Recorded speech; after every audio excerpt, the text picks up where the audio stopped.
Hi hello and welcome back to Kunjees class. നമ്മൾ ഇന്ന് CBSE 7th standard social സയൻസിന്റെ first ചാപ്റ്ററിന്റെ റിമൈനിങ് പോർഷൻസ് ആണ് നോക്കുന്നത്. ഇതിനു മുന്നേ അപ്ലോഡ് ചെയ്തിരിക്കുന്ന പാർട്സ് കണ്ടിട്ടില്ല എന്നാണെങ്കിൽ അത് കണ്ടിട്ട് മാത്രം ഈ വീഡിയോ കാണുക. ഓക്കെ, അതിന്റെ കണ്ടിന്യൂവേഷൻ ആണ് ഈ വീഡിയോ. അപ്പൊ ഇന്ന് നമ്മൾ ഫസ്റ്റ് ഡിസ്കസ് ചെയ്യാനായിട്ട് പോകുന്നത് പെൻസില പ്ലേറ്റോനെ കുറിച്ചിട്ടാണ്. ദ പെൻസില പ്ലേറ്റോ എന്ന് പറയുന്ന ഈ ഒരു ടോപ്പിക്കാണ് നമ്മളിപ്പം ഡിസ്കസ് ചെയ്യാനായിട്ട് പോകുന്നത്. നമ്മുടെ ഇന്ത്യയിൽ ധാരാളം പ്ലേറ്റോസ് ഉണ്ട്. പ്ലേറ്റോസ് എന്ന് പറഞ്ഞാൽ എത്രയേ ഉള്ളൂ, ഒരു ഉയർന്ന പ്രദേശം, ഒരു ഉയർന്ന ഒരു ലാൻഡ് സർഫസ്. ധാരാളം ലാൻഡ് ഫോംസ് ഉണ്ടെന്ന് നമ്മൾ പഠിച്ചല്ലേ, അതേപോലെ ഒന്നാണ് ഈ പ്ലേറ്റോ. ഒരു ഉയർന്ന ലാൻഡ് സർഫസ് ആണ്. ഡെക്കാൻ പ്ലേറ്റോസ്, പെൻസില പ്ലേറ്റോസ്, അങ്ങനെ പലതരം പ്ലേറ്റോസിനെ കുറിച്ച് നമ്മൾ കേട്ടിട്ടുണ്ട്. അപ്പൊ പ്ലേറ്റോസ് എന്ന് പറഞ്ഞാൽ എത്രയേ ഉള്ളൂ, ഒരു ഉയർന്ന ലാൻഡ് ആണ്. ആ ലാൻഡ് ഫ്ലാറ്റ് ആയിട്ടുള്ള സർഫസ് ആയിരിക്കും മെയിൻ ആയിട്ട് വരാനായിട്ട് പോകുന്നത്. അല്ലെങ്കിൽ ചില ഭാഗത്തൊക്കെ സ്ലോപ്സോ അല്ലെങ്കിൽ അതിന്റെ സൈഡ് ഏരിയാസ് ഒക്കെ വരികയാണെങ്കിൽ സ്ലോപ്പ് ആയിട്ടുള്ള റീജിയൻസ് ഒക്കെ കാണാനായിട്ട് സാധിക്കും. അപ്പോൾ ഒരു ഉയർന്ന ലാൻഡ് അത് ഫ്ലാറ്റ് ആയിട്ടുള്ള സർഫസ് ആണ്, അതിന്റെ സൈഡ്സ് നോക്കുകയാണെങ്കിൽ സ്ലോപ്സും കാണാനായിട്ട് പറ്റും. അപ്പൊ അങ്ങനെയുള്ള ലാൻഡ് ഫോമിനെ പറയുന്ന പേരാണ് പ്ലേറ്റോസ്. അപ്പൊ ഇവിടെ നമ്മൾ പഠിക്കാൻ പോകുന്നത് പെൻസില പ്ലേറ്റോനെ കുറിച്ചാണ്. അപ്പൊ അതിനുവേണ്ടി ആദ്യം നമ്മൾ അറിയേണ്ടത് എന്താണ് പെൻസില എന്നാണ്. പെൻസില എന്ന് പറഞ്ഞാൽ എത്രയേ ഉള്ളൂ, 3 സൈഡും വെള്ളമായിട്ട് ചുറ്റപ്പെട്ട് കിടക്കുന്ന ഒന്നിനെയാണ് പെൻസില എന്ന് പറയുന്നത്. അപ്പൊ പെൻസില പ്ലേറ്റോ എന്ന് പറഞ്ഞാൽ 3 സൈഡിലും വെള്ളം ചുറ്റപ്പെട്ട് കിടക്കുന്ന പ്ലേറ്റോ, അതാണ് പെൻസില പ്ലേറ്റോ. നമ്മുടെ ഇന്ത്യയുടെ മാപ്പ് തന്നെ എടുത്ത് നോക്കുകയാണെങ്കിൽ നമുക്ക് നമ്മുടെ മിഡിൽ ആ ഒരു പോർഷൻ ഇല്ല, നമ്മുടെ ലാൻഡിന്റെ ഇന്ത്യയുടെ ആ ഒരു മിഡിൽ പോർഷനിൽ നിന്ന് ടുവേർഡ്സ് ദ സൗത്തിലേക്ക് വരുന്ന ആ ഒരു റീജിയൻ, ഒരു ട്രയാങ്കുലർ ലാൻഡ് മാസ് നമുക്ക് കാണാൻ പറ്റും അല്ലെ. അപ്പൊ ആ ഒരു മിഡിൽ പോർഷനിൽ നിന്ന് ടുവേർഡ്സ് ദ സൗത്ത്, നമ്മുടെ കേരള, തമിഴ്നാട് ഒക്കെ വരുമ്പോഴത്തേക്കിന് ഒരു ട്രയാങ്കുലർ ലാൻഡ് മാസ് ആണ് നമ്മൾ കാണുന്നത്. അപ്പൊ അതിനെയാണ് ഈ പെൻസില പ്ലേറ്റോ എന്ന് പറയുന്നത്. കാരണം അതിന്റെ 3 സൈഡും വെള്ളമാണ് വരുന്നത്. അങ്ങനെ 3 സൈഡും വെള്ളവുമായിട്ട് ചുറ്റപ്പെട്ട് കിടക്കുന്ന ഒരു പ്ലേറ്റോ, അതാണ് പെൻസില പ്ലേറ്റോ. ഇതിനെ ട്രയാങ്കുലർ പെൻസിലാർ ഏരിയ എന്നാണ് പറയുന്നത്. അതെന്തുകൊണ്ടാണെന്ന് ചോദിച്ചാൽ ഓൾറെഡി ഞാൻ പറഞ്ഞല്ലോ, നമ്മുടെ ഇന്ത്യയുടെ മാപ്പ് എടുത്ത് നോക്കുകയാണെങ്കിൽ ആ മിഡിൽ പോർഷൻ മുതൽ സദേൺ പോർഷൻ വരെ നോക്കുകയാണെങ്കിൽ ഒരു ട്രയാങ്കുലർ ഷേപ്പ് ആണ് വരുന്നത് അല്ലെ. ഒരു നാരോ ആയിട്ട് ഇങ്ങനെ വന്ന് ടേപ്പർ ചെയ്യുന്ന പോലെ അല്ലെ, ടേപ്പറിങ് ആയിട്ട് ഇങ്ങനെ വന്ന് ആ ഒരു ട്രയാങ്കിൾ ഷേപ്പ് അതിന് വരുന്നുണ്ട് അല്ലെ. അപ്പൊ അതുകൊണ്ടാണ് അതൊരു ട്രയാങ്കുലർ ഏരിയ ആണെന്ന് പറയുന്നത്. അപ്പൊ ഈ പെൻസില പ്ലേറ്റോ എന്ന് പറയുന്നത് ഒരു ട്രയാങ്കുലർ ഏരിയ ആണ്. പിന്നെ നമ്മൾ ഓൾറെഡി പറഞ്ഞ പോലെ പെൻസില എന്ന ആ ഒരു പേര് വന്നത് എന്തുകൊണ്ടാണ്, 3 സൈഡിലും വെള്ളം ഉള്ളത് കൊണ്ടാണ്. അപ്പൊ അങ്ങനെ നോക്കുകയാണെങ്കിൽ ആ ലാൻഡ് മാസ് ഒന്ന് ശ്രദ്ധിച്ച് നോക്കി, ആ മിഡിൽ മുതൽ സദേൺ പോർഷൻ വരെയുള്ള റീജിയനിൽ എന്ത് വെള്ളമായിരിക്കും ചുറ്റപ്പെട്ടിരിക്കുന്നത്? ഒബ്വിയസ്ലി നമുക്കറിയാം അല്ലെ, അറേബ്യൻ സീ ഒരു സൈഡിൽ വരുന്നുണ്ട്, ബേ ഓഫ് ബംഗാൾ അടുത്ത സൈഡിൽ വരുന്നുണ്ട്. ഇനി സൗത്തിലേക്ക് നോക്കുകയാണെങ്കിൽ അവിടെ ഇന്ത്യൻ ഓഷനും ഉണ്ട് അല്ലെ. അപ്പൊ ഈ ഓഷനൊക്കെ കൂടെ ചുറ്റിപ്പെട്ട് കിടക്കുന്ന ഈ ഒരു പെൻസിലാർ പ്ലേറ്റോ അല്ലെങ്കിൽ ഈ ട്രയാങ്കുലർ ലാൻഡ് മാസ്, അതിനെയാണ് പെൻസില പ്ലേറ്റോ എന്ന് പറയുന്നത്. ഇനി ഈ പെൻസില പ്ലേറ്റോയിൽ അതിന്റെ 2 സൈഡിലും, വെസ്റ്റേൺ സൈഡിലും ഈസ്റ്റേൺ സൈഡിലും മൗണ്ടെയിൻസ് ഉണ്ട്. അതിനെയാണ് വെസ്റ്റേൺ ഗട്ട്സ് എന്നും ഈസ്റ്റേൺ ഗട്ട്സ് എന്നും അറിയപ്പെടുന്നത്. അതായത് വെസ്റ്റേൺ കോസ്റ്റൽ ലൈനിലൂടെ പാസ് ചെയ്തു പോകുന്ന ആ മൗണ്ടെയിൻ റേഞ്ചിനെ പറയുന്ന പേരാണ് വെസ്റ്റേൺ ഗട്ട്സ്. ഇനി ഈസ്റ്റേൺ കോസ്റ്റൽ ലൈനിൽ കാണപ്പെടുന്നതിന് ഈസ്റ്റേൺ ഗട്ട്സ് എന്നാണ് പറയുന്നത്. ഈ വെസ്റ്റേൺ ഗട്ട്സ് നമ്മുടെ കേരളത്തിലൂടെയും പാസ് ചെയ്ത് പോകുന്നുണ്ട്. അതായത് അങ്ങ് ഗുജറാത്തിൽ നിന്നാണ് അത് സ്റ്റാർട്ട് ചെയ്യുന്നത്. ഗുജറാത്ത്, പിന്നെ മഹാരാഷ്ട്ര, ഗോവ, കർണാടക, നമ്മുടെ കേരള, പിന്നെ കുറച്ചൊരു പോർഷൻ ആ സദേൺ പോർഷനിൽ വരുമ്പോഴത്തേക്കിന് കുറച്ചൊരു പോർഷൻ തമിഴ്നാട്ടിലും വരുന്നുണ്ട്. അപ്പൊ ഇങ്ങനെയാണ് വെസ്റ്റേൺ ഗട്ട്സിന്റെ ആ ഒരു ലൊക്കേഷൻ വരുന്നത്. പിന്നെ ഓരോ പ്ലേസസിലും ഇതിന്റെ മൗണ്ടെയിൻ റേഞ്ചിന് ഓരോരോ പേരുണ്ട്. സഹ്യാദ്രി ഹിൽസ്, നീൽഗിരി ഹിൽസ്, അങ്ങനെയൊക്കെ നമ്മൾ പേരുകൾ കേട്ടിട്ടില്ലേ. അതെല്ലാം ഈ വെസ്റ്റേൺ ഗട്ട്സിൽ തന്നെയാണ് വരുന്നത്. ഇനി വെസ്റ്റേൺ ഗട്ട്സിനെ കുറിച്ച് പറയുകയാണെങ്കിൽ കുറച്ചുകൂടെ ടോൾ ആയിട്ടുള്ള ഒരു മൗണ്ടെയിൻ റേഞ്ച് ആണ് വെസ്റ്റേൺ ഗട്ടിൽ വരുന്നത്, ഈസ്റ്റേൺ ഗട്ട്സിനെ വെച്ച് കമ്പയർ ചെയ്ത് നോക്കുമ്പോഴത്തേക്കും. അപ്പൊ ടോൾ ആണ്. അതേപോലെ തന്നെ ഈ വെസ്റ്റേൺ ഗട്ട്സിൽ ധാരാളം വാട്ടർഫോൾസ് ഉണ്ട്. ഈ മൺസൂൺ ടൈമൊക്കെ ആകുമ്പോഴത്തേക്കിന് നല്ല ഹെവി ആയിട്ടുള്ള വാട്ടർഫോൾസ് അല്ലെങ്കിൽ നല്ല സ്റ്റീപ്പ് ആയിട്ടുള്ള ഫോൾസ് ഒക്കെ ഈ ഒരു പ്രദേശത്ത് കാണാറുണ്ട്. നമ്മൾ കേട്ടിട്ടുള്ള ജോഗ് ഫോൾസ് അല്ലെ, ദൂദ് സാഗർ, അതിരപ്പള്ളി ഫോൾസ്, ഇതെല്ലാം ആക്ച്വലി ഈ വെസ്റ്റേൺ ഗട്ട്സിലാണ് വരുന്നത്. അപ്പൊ ഒരുപാട് വാട്ടർഫോൾസ് കൊണ്ട് പ്രസിദ്ധമായിട്ടുള്ള ഒന്നാണ് ഈ വെസ്റ്റേൺ ഗട്ട്സ്. പിന്നെ ഞാൻ ഓൾറെഡി പറഞ്ഞ പോലെ തന്നെ വെസ്റ്റേൺ കോസ്റ്റൽ ലൈനിന്റെ ഒരു വോൾ ആയിട്ടാണ് ആക്ച്വലി അത് സ്ഥിതി ചെയ്യുന്നത്, അല്ലെ വെസ്റ്റേൺ കോസ്റ്റൽ ലൈനിലാണ് അത് സ്ഥിതി ചെയ്യുന്നത്. ഈ വെസ്റ്റേൺ ഗട്ട്സിനെ യുനെസ്കോ വേൾഡ് ഹെറിറ്റേജ് സൈറ്റ് ആയിട്ട് ഡിക്ലെയർ ചെയ്തിട്ടുണ്ട്. യുനെസ്കോ വേൾഡ് ഹെറിറ്റേജ് സൈറ്റ് എന്ന് പറഞ്ഞാൽ എന്തെങ്കിലും ഒരു സ്ഥലത്തിന് ഒരു ഔട്ട്സ്റ്റാൻഡിംഗ് ആയിട്ടുള്ള ഒരു യൂണിവേഴ്സൽ വാല്യൂ ഉണ്ട്, അല്ലെങ്കിൽ ഒരുപാട് ബയോഡൈവേഴ്സിറ്റി ഉണ്ട്, അല്ലെങ്കിൽ അവിടെ ഒരുപാട് റിവേഴ്സ്, വാട്ടർഫോൾസ്, അപ്പൊ അങ്ങനെ കുറെ കാര്യങ്ങളുള്ള ഒരു പ്ലേസ് ആണ്. അപ്പൊ ഒരുപാട് യൂണിവേഴ്സൽ വാല്യൂ ഉള്ള ഒരു സ്ഥലമായിട്ട് തോന്നുകയാണെങ്കിൽ യുനെസ്കോ അതിനെ യുനെസ്കോ വേൾഡ് ഹെറിറ്റേജ് സൈറ്റ് ആയിട്ട് ഡിക്ലെയർ ചെയ്യും. അങ്ങനെ ഡിക്ലെയർ ചെയ്ത ഒരു പ്ലേസ് ആണ് ഈ വെസ്റ്റേൺ ഗട്ട്സ് എന്ന് പറയുന്നത്. അപ്പൊ ധാരാളം റിവേഴ്സ്, വാട്ടർഫോൾസ്, പിന്നെ ബയോഡൈവേഴ്സിറ്റി, അതായത് പ്ലാന്റ്സ്, ആനിമൽസ്, ബേർഡ്സ്, അങ്ങനെ ഒരുപാട് റിച്ച് ആയിട്ടുള്ള പ്ലാന്റ്സും ആനിമൽസും ഈ വാട്ടർഫോൾസും ഒക്കെ ഉള്ളൊരു സ്ഥലമാണ് ഈ വെസ്റ്റേൺ ഗട്ട്സ്. അപ്പൊ അതുകൊണ്ട് തന്നെ ഇതിനെ ഇങ്ങനെ ഡിക്ലെയർ ചെയ്തിട്ടുണ്ട് യുനെസ്കോ. പിന്നെ ഞാൻ ഓൾറെഡി പറഞ്ഞില്ലേ സഹ്യാദ്രി ഹിൽസ് എന്നൊക്കെ. അപ്പൊ ഈ സഹ്യാദ്രി ഹിൽസ് ആണെങ്കിലും നോർത്തേൺ പാർട്സിലുള്ള ഈ സഹ്യാദ്രി ഹിൽസ് ഒക്കെ ആക്ച്വലി ഫേമസ് ആണ്. സഹ്യാദ്രി ഹിൽസ്, പിന്നെ നമ്മുടെ ആനമലൈ ഹിൽസ് എന്നൊക്കെ നമ്മൾ കേട്ടിട്ടില്ലേ. അപ്പൊ അതൊക്കെ സത്യം പറഞ്ഞാൽ വളരെ ഫേമസ് ആയിട്ടുള്ള ഹിൽസ് ആണ് ഈ വെസ്റ്റേൺ ഗട്ട്സിൽ വരുന്നത്. അപ്പൊ നോർത്തേൺ സൈഡിൽ കാണുന്ന ഒരു ഹില്ലാണ് ഈ സഹ്യാദ്രി ഹിൽസ് എന്ന് പറയുന്നത്. ഈസ്റ്റേൺ ഗട്ട്സിനെ കുറിച്ച് പറയുകയാണെങ്കിൽ നമ്മൾ ഓൾറെഡി പറഞ്ഞായിരുന്നു വെസ്റ്റേൺ ഗട്ട്സ് ടോളർ ആണ് ഈസ്റ്റേൺ ഗട്ട്സുമായിട്ട് കമ്പയർ ചെയ്യുമ്പോഴത്തേക്കിന്. അപ്പൊ അങ്ങനെ കുറച്ച് സ്മോളർ ആയിട്ടുള്ള ഹിൽസ് ആണ് ഈസ്റ്റേൺ ഗട്ട്സിൽ വരുന്നത്. പിന്നെ ഇത് കണ്ടിന്യൂസ് അല്ല, ഇൻ ബിറ്റ്വീൻ ബ്രേക്ക് ഉണ്ട്, അതായത് ഇൻ ബിറ്റ്വീൻ ഡെക്കാൻ പ്ലേറ്റോ അങ്ങനത്തെ കാര്യങ്ങളൊക്കെ, അങ്ങനത്തെ ലാൻഡ് ഫോംസ് ഒക്കെ ഇൻ ബിറ്റ്വീൻ വരാറുണ്ട്. ഇനി ഈ പ്ലേറ്റോന്റെ ഒരു പ്രത്യേകത എന്താന്ന് വെച്ചാൽ പല റിവേഴ്സും നല്ല ഫേമസ് ആയിട്ടുള്ള ഗോദാവരി, കൃഷ്ണ, കാവേരി എന്നീ നദികളൊക്കെ ഇല്ലേ ഈ ഒരു പ്ലേറ്റോയിലൂടെയാണ് ഒഴുകുന്നത്. അപ്പൊ ഇത് വെസ്റ്റ് ടു ഈസ്റ്റ് ആ ഒരു ഡയറക്ഷനിലാണ് ഇത് ഫ്ലോ ചെയ്യുന്നത്. അപ്പൊ അവിടെയുള്ള ആളുകൾക്ക് ഫാമിങ് അല്ലെങ്കിൽ അവർക്ക് സെറ്റിൽ ചെയ്യാനൊക്കെ ആയിട്ട് അവരെ സഹായിച്ചിരിക്കുന്നത് ഈ വാട്ടർ ആണ്. അപ്പൊ അവിടുത്തെ ഫാമിങ്ങിന്റെ ഒക്കെ ഒരു സോഴ്സ് എന്ന് പറഞ്ഞാൽ ഈ നദികളിൽ നിന്നുള്ള വെള്ളമാണ്. അപ്പൊ അതുകൊണ്ട് ധാരാളം ആളുകൾക്ക് അവിടെ താമസിക്കാനായിട്ടും ഫാമിംഗ് ഒക്കെ അങ്ങനത്തെ ആക്ടിവിറ്റീസ് ഒക്കെ നടത്താനായിട്ടും സാധിക്കും. നമ്മുടെ ഇന്ത്യൻ എക്കണോമിയെ സപ്പോർട്ട് ചെയ്യുന്ന അല്ലെങ്കിൽ അതിലെ ഒരു ഇമ്പോർട്ടൻറ്റ് ഭാഗം വഹിക്കുന്ന ഒരുപാട് ഫാക്ടേഴ്സും ഈ ഒരു പ്ലേറ്റോയിലുണ്ട്. അതായത് ഫോറസ്റ്റ് ഉണ്ട്, മിനറൽസ് ഉണ്ട്, നല്ല ഫെർട്ടൈൽ ആയിട്ടുള്ള ലാൻഡ് ഉണ്ട്. നമ്മുടെ ഇന്ത്യയെ സംബന്ധിച്ചിടത്തോളം ഇതൊക്കെയാണ് നമ്മുടെ അസെറ്റ്സ് അല്ലെ, നമ്മുടെ ഏറ്റവും ഇമ്പോർട്ടൻ്റ് ആയിട്ടുള്ള കുറച്ച് കാര്യങ്ങളാണ് ഇതൊക്കെ. അപ്പൊ ഇങ്ങനത്തെ കുറേ ഫീച്ചേഴ്സ് ഈ ഒരു പ്ലേറ്റോയിൽ ഉണ്ട്.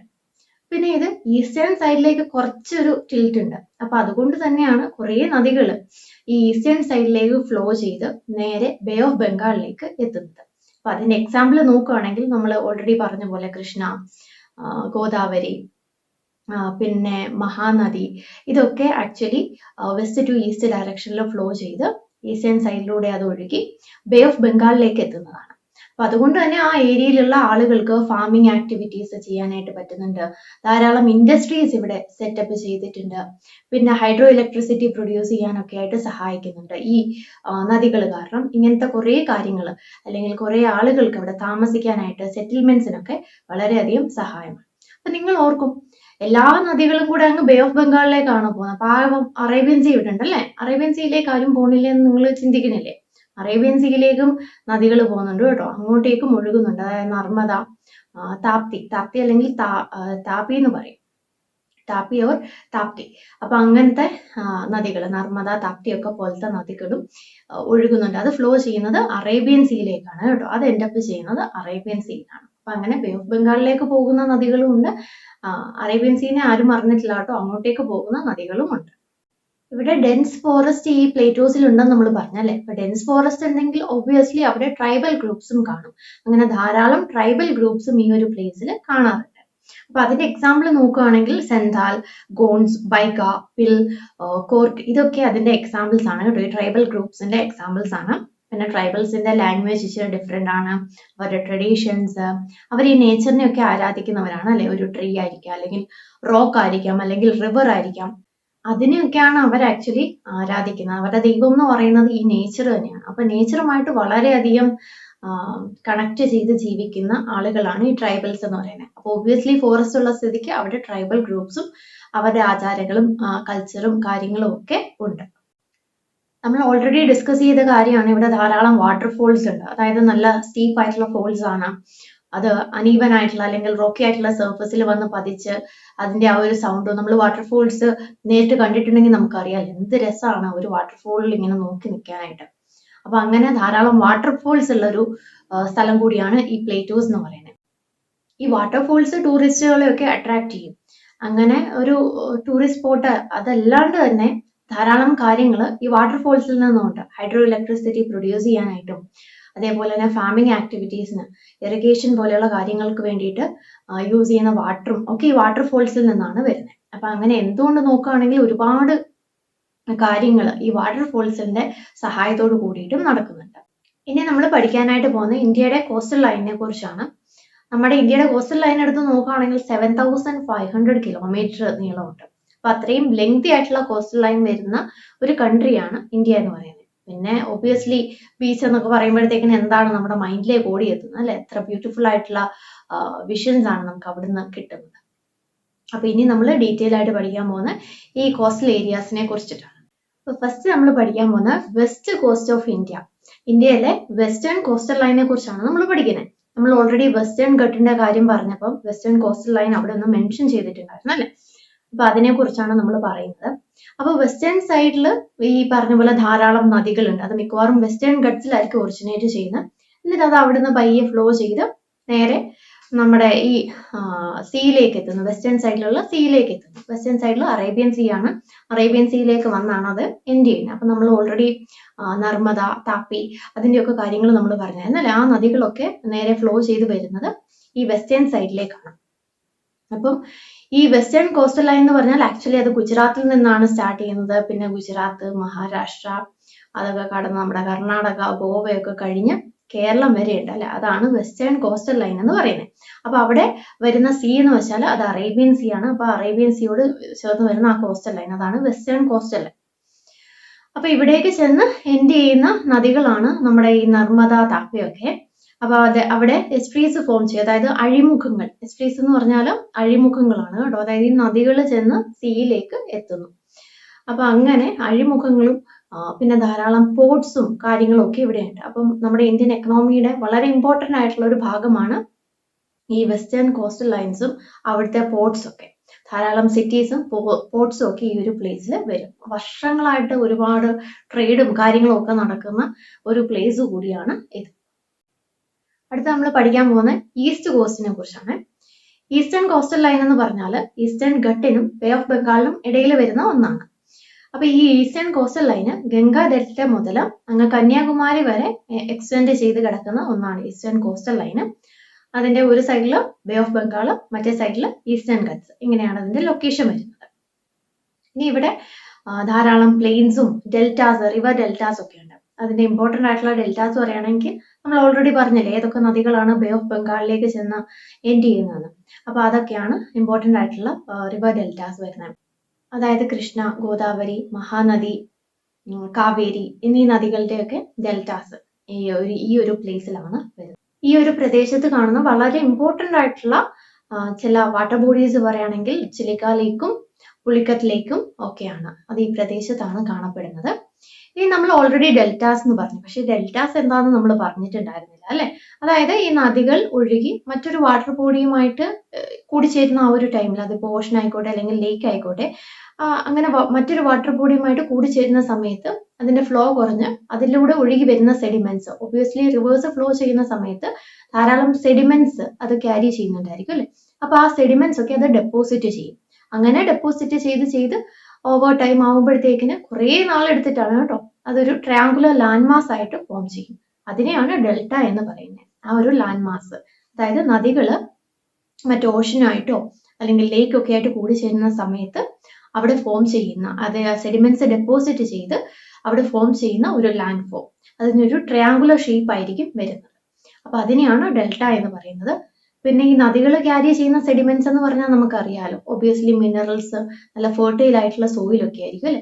അപ്പൊ അങ്ങനെ വളരെ ഫെർട്ടൈൽ ആയിട്ടുള്ള ഒരു ലാൻഡ് മാസ് ആണ് ഈ ഡെൽറ്റാസിൽ നമുക്ക് കാണാനായിട്ട് സാധിക്കുന്നത്. അപ്പൊ നല്ല ഫെർട്ടിലിറ്റി ഉള്ള സോയിലാണ് ഡെൽറ്റാസിൽ വരുന്നത്. അതായത് ഈ കൃഷ്ണ, ഗോദാവരി, മഹാനദി, കാവേരി ഡെൽറ്റാസ് ഒക്കെ നോക്കുകയാണെങ്കിൽ ഒത്തിരി ഫെർട്ടൈൽ ആയിട്ടുള്ള ലാൻഡും അവിടെയുണ്ട്. അതായത് ഈ കൃഷ്ണ, ഗോദാവരി, മഹാനദി, കാവേരി ഡെൽറ്റാസ് ഒക്കെ നോക്കുകയാണെങ്കിൽ വളരെ ഫെർട്ടൈൽ ആയിട്ടുള്ള ഒരു ലാൻഡ് മാസ് ആണ് അത്. ആ ഡെൽറ്റാസ് എന്ന് പറഞ്ഞാൽ വളരെ ഫെർട്ടൈൽ ആയിട്ടുള്ള ലാൻഡ് മാസ്. നമ്മുടെ ട്യൂഷൻ ക്ലാസ്സിൽ ജോയിൻ ചെയ്തിട്ടില്ല എന്നാണെങ്കിൽ നമ്മുടെ കുഞ്ഞീസ് ക്ലാസ്സിന്റെ ഓൺലൈൻ ട്യൂഷൻ ക്ലാസ്സിൽ ജോയിൻ ചെയ്യാം. നമ്മൾ CBSE എല്ലാ ക്ലാസ്സുകളിലും പഠിക്കുന്ന കുട്ടികൾക്ക് ഓൺലൈൻ ട്യൂഷൻ ക്ലാസ് എടുക്കുന്നുണ്ട്. ഇൻഡിവിജ്വൽ ആയിട്ടും ഗ്രൂപ്പ് ആയിട്ടും ഒക്കെയുള്ള ക്ലാസ്സസ് അവൈലബിൾ ആണ്. അപ്പോൾ നമ്മുടെ ട്യൂഷൻ ക്ലാസ്സിലേക്ക് ജോയിൻ ചെയ്യാനായിട്ടുള്ള കോൺടാക്ട് നമ്പർ ഞാൻ ഡിസ്ക്രിപ്ഷൻ ബോക്സിൽ കൊടുക്കാം. അപ്പോൾ ഇന്ന് തന്നെ കോൺടാക്ട് ചെയ്തിട്ട് നമ്മുടെ ട്യൂഷനൊക്കെ അറ്റൻഡ് ചെയ്യാം. നമ്മുടെ വീഡിയോ വൈൻഡ് അപ്പ് ചെയ്യാനായിട്ടുള്ള ടൈം ആയിട്ടുണ്ട്. നമുക്ക് റിമൈനിങ് പോർഷൻസ് അടുത്ത ഒരു വീഡിയോയിൽ കാണാം.